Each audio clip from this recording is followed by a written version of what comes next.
Good morning बच्चों। कैसे हो आप सब? आई होप आप सब लोग अपने घर में सेफ होंगे और हैप्पी होंगे। तो बच्चों, आज आप लोगों की हिंदी की वर्कशीट आई है जिसका नंबर है 88A। आज डेट है 7 अक्टूबर 2021। ठीक है, ये हमारे हिंदी की किताब रिमझिम में से पाठ टिप टिपवा, जो हमने पिछली बार पढ़ा था उस टिप टिपवा पाठ में से ये आया हुआ है। चलिए आज ये पढ़ते हैं। नमस्ते प्यारे बच्चों, आशा करते हैं कि आप सभी स्वस्थ और खुश होंगे। बच्चों, आपने पाठ टिप टिपवा पढ़ा, मज़ेदार लगा ना? अब जब आप ज़रा पाठ में दादी द्वारा कहे गए इस वाक्य पर ध्यान दीजिए। ना शेरवा का डर, ना भगवा के डर, डरते डर टिप टिपवा के डर। पाठ में बार बार टिप टिपवा शब्द आया है। क्या आप जानते हैं कि टिप टिपवा शब्द का कोई अर्थ नहीं है? यह तो बारिश के पानी के टपकने की आवाज़ है। कुछ शब्द ऐसे होते हैं जिनका कोई अर्थ नहीं होता, और कुछ शब्द ऐसे होते हैं जिनका कोई अर्थ ही नहीं होता। ठीक है, से अर्थ के आधार पर शब्द दो तरह के होते हैं। एक होता है सार्थक शब्द जिनका अर्थ होता है, जैसे किताब, दीवार, बगीचा, शेर आदि। ठीक है, और दूसरे होते हैं निरर्थक शब्द जिनका कोई अर्थ नहीं होता, और ये अधिकतर सार्थक शब्दों के साथ प्रयोग है, जैसे खटर पटर, पानी वानी, रोटी वोटी।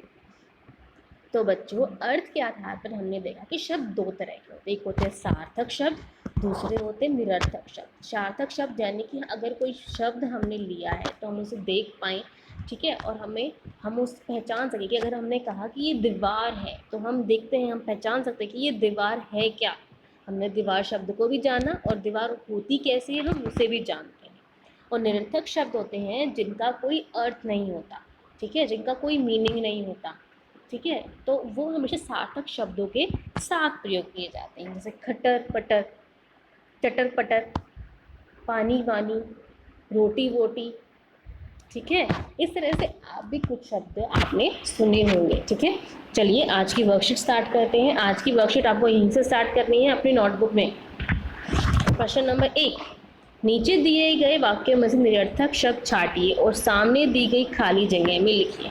तो बच्चों, जब आप इसे लिखेंगे तो पहले लाइन में आपको ये वाक्य लिखना है, अगली लाइन में आप लिखेंगे कि ये कौन सा शब्द निरर्थक शब्द है। ठीक है, आप चाय शाय पीकर जाना, तो जो शाय शब्द है, शाय, वो हमारा निरर्थक शब्द है। दूसरा, आलतू फालतू बात मत किया करो, तो जो शब्द है फालतू, तो ध्यान से देखिए फालतू कैसे लिखा है। फालतू में नीचे हमने नुक्ता लगाया है जब हम उसे बोलेंगे फालतू। ठीक है, अगला शब्द है हमें खेलना बेलना नहीं है, तो अगला जो शब्द है हमारा निरर्थक शब्द वो है बेलना। ठीक है, कोई बहाना वहाना नहीं चलेगा, तो जो शब्द होगा हमारा निरर्थक वो है बहाना, बहाना।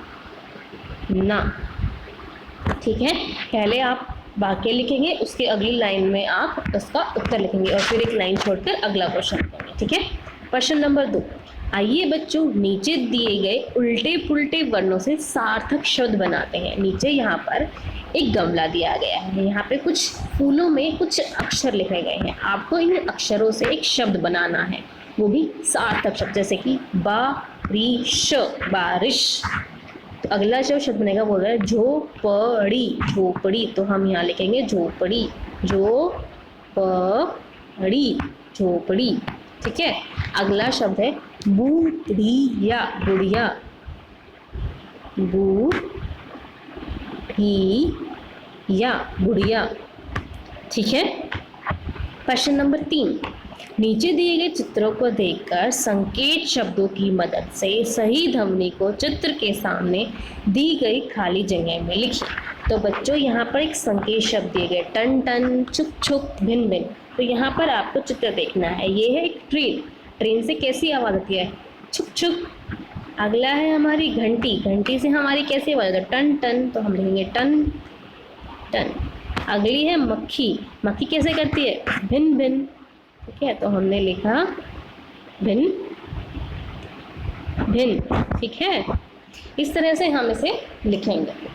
अगला चौथा क्वेश्चन है, पाठ के आधार पर बताइए कि धोबी तालाब के किनारे क्यों गया था और वहां से वह किसे गधा समझकर लाया था। तो आप सभी सोचो और मुझे बताओ कि वहां पर जो धोबी है वो तालाब के किनारे क्यों गया था।